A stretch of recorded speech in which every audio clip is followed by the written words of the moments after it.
of the tribe was Adi, the son of the famous Hatim, whose generosity was spoken of all over Arabia. On the approach of the Muslim force, Adi fled to Syria, leaving his sister with his principal clansmen to fall into the hands of the Muslims. These were conducted by Ali with every sign of respect and sympathy to Medina. When the daughter of Hatim came before the Prophet, she addressed him in the following words: Messenger of Allah, my father is dead, my brother, my only relation, fled into the mountains on the approach of the Muslims. I cannot ransom myself. I count on your generosity for my deliverance. My father was an illustrious man, the prince of his tribe, a man who ransomed prisoners, protected the honor of women, fed the poor, clothed the afflicted, and was deaf to no appeal. The Prophet replied, Your father had the virtues of a true Muslim. If it were permitted to invoke the mercy of Allah on any whose life was passed in idolatry, I would pray to Allah for mercy for the soul of Hatim. Then, addressing the Muslims around him, he said, The daughter of Hatim is free. Her father was a generous and humane man. Allah loves and rewards the merciful. With the daughter of Hatim, all her people were set at liberty.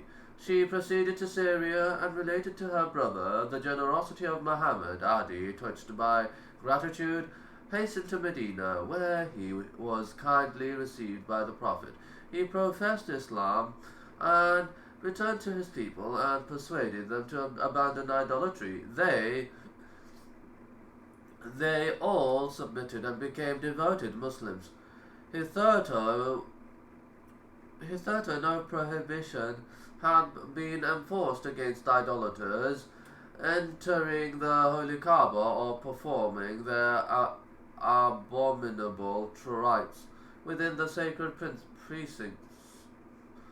Towards the end of the 9th year of the Hijrah, during the month of pilgrimage, Ali was delegated by the Prophet to read a proclamation that ran as follows: No idolater shall after this year perform the pilgrimage. No one shall make the circuit of the Kaaba naked. Such a disgraceful custom was practiced by the pagan Arabs.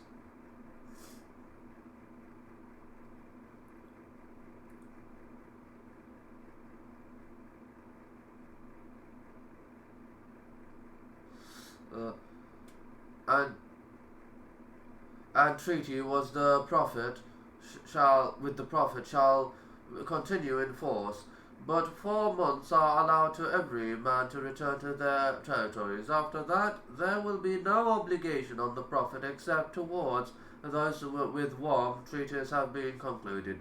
The vast multitude who had listened to the above declaration returned to their homes, and before the following year was over, the majority of them were Muslims. During the 10th year of the Hijrah, as in the preceding one, numerous embassies continued to pour into Medina from all parts of Arabia to testify to the allegiance of their chiefs and their tribes. Teachers were sent by the Prophet into the different provinces to teach the new converts the principles and precepts of Islam. These teachers were invariably given the following injunctions when they were about to depart on their mission: deal gently with the people, and be not harsh, cheer them, and do not look down upon them with contempt. You will meet with many believers in the Holy Scriptures who will ask you, What is the key to heaven? Answer them it. The key to heaven is to bear witness to the divine truth and to do good. Thus the mission of the Prophet Muhammad was now accomplished. The whole work was achieved in his lifetime. Idolatry was its nameless abominations was entirely destroyed. The people who were sunk in superstition, cruelty, and vice in regions where spiritual life was utterly unknown, were now united in one bond of faith. Hope and charity, the tribes which had been from time immemorial